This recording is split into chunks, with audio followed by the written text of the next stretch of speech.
অনেকদিন তো আপনি আপনি করলাম, এবার তুমি করে বললে সেটা কি শুনতে খুব খারাপ লাগবে? আসলে আপনি বলতে আমি একেবারে ইজি ফিল করছি না। এতদিন জোর করে ভদ্রতা করে এসেছে, কিন্তু আমি আর পারবো না। আমি এখন থেকে আপনাকে তুমি করে বলবো। আহ, এতদিনের বন্ধুত্বের অধিকার নিশ্চয়ই আমি প্রত্যাশা করতে পারি।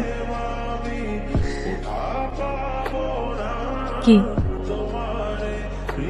পারি না? বন্ধুত্বের ক্ষেত্রে আপনি শব্দটা বেশ শান্ত, ভদ্র, নিরাপদ, কিন্তু তুমি